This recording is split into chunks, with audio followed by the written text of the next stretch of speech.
Hi everyone, I hope you guys are all good. Welcome back to yet another video to my returning viewers and subscribers. And if you haven't subscribed already, what are you waiting for? Do hit that subscribe button, the like button, as well as the notification button to be notified of every time I post a new video. In this video, I'm going to be talking about how to take care of your color treated hair, aka dyed hair, which I've done twice this year.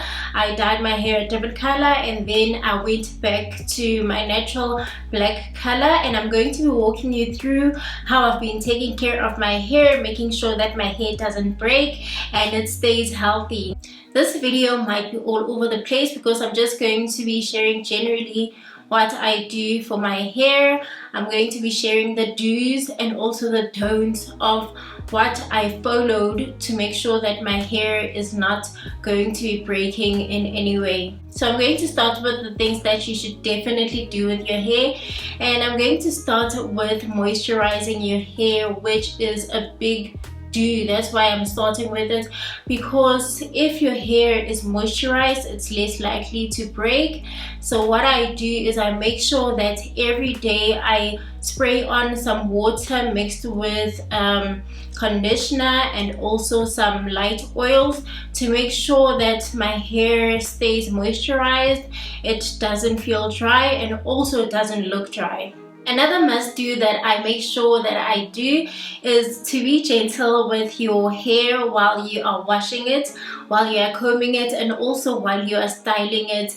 I never do my hair when I am frustrated or I don't want to do my hair, because I know that I might be rough with it or just be in a hurry, so I avoid that. And I also make sure that when I am styling my hair, I use accessories that will not break my hair. Like, I make sure that my pins are intact, they don't have those rough edges that could break your hair. I make sure that the hair ties that I use are not those hair ties that will break your hair. And I also make sure that when I comb my hair, I comb it properly from bottom up. I'll show you a video that I did on how to comb your natural hair gently without breaking your hair. Another thing that I do is to make sure that I use products that are color safe. I know most of the products that I use are color safe, like the Shea Moisture restorative product lines, because I did check them when I first dyed my hair to make sure that I'm buying the right products for my hair.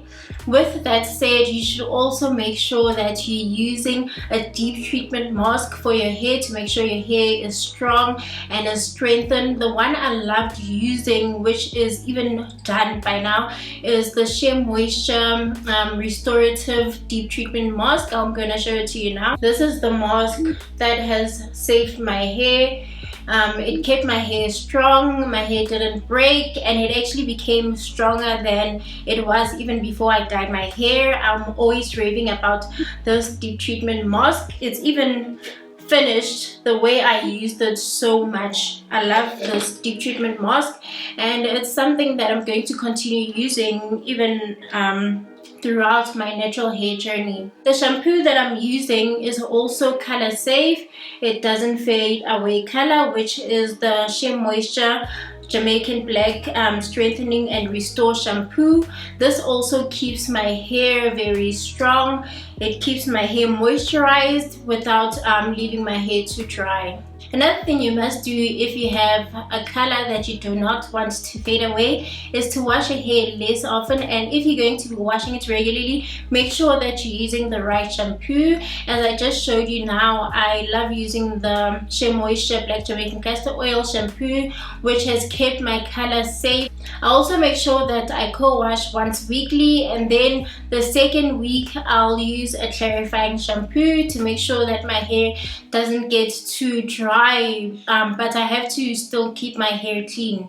And then now I'm going to just talk about the don't do to your color treated hair, which will help your hair remain strong, longer, and also healthy. What I don't do to my color treated hair is I do not over manipulate my hair. I don't comb my hair every single day. I don't style it every single day. What I'll do is, if I want to style my hair in a certain style, like maybe put my hair in a bun, I'll just do it the day after after washing my hair, and I'll keep that bun for maybe about a week, or until maybe I have to go out and do something maybe special that requires a different kind of hairstyle, and then that's when I will maybe comb my hair or change my hair up.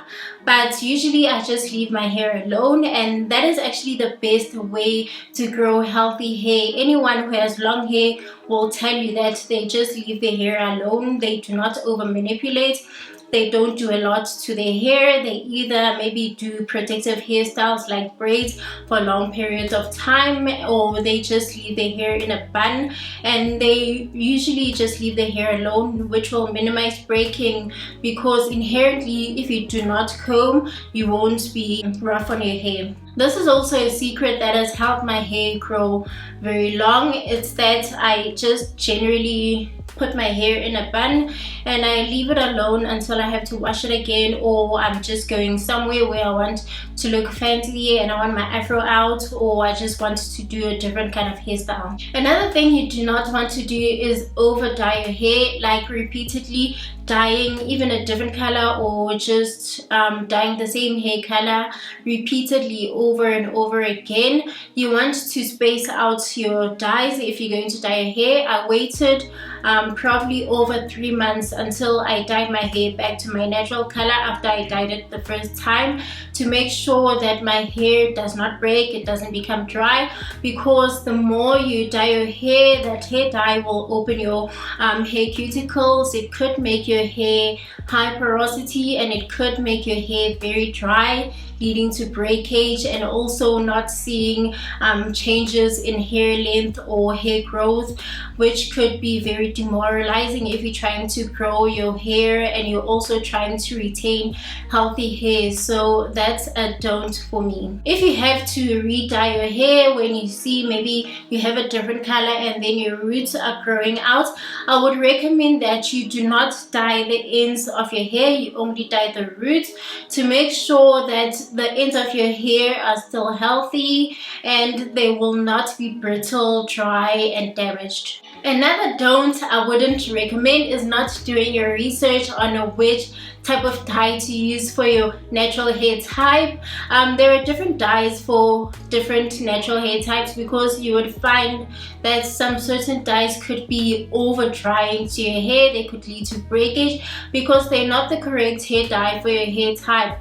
So what I would do is to make sure you use Google. Google is free, you can use it anytime. Just maybe research on which dye could be the best for your hair type, and also maybe if you have low porosity, which one will be the best to open your hair cuticle, so that you do not have to dye your hair over and over again, leading to breakage. Also, the use of professionals, they know best. They've been doing this probably for years.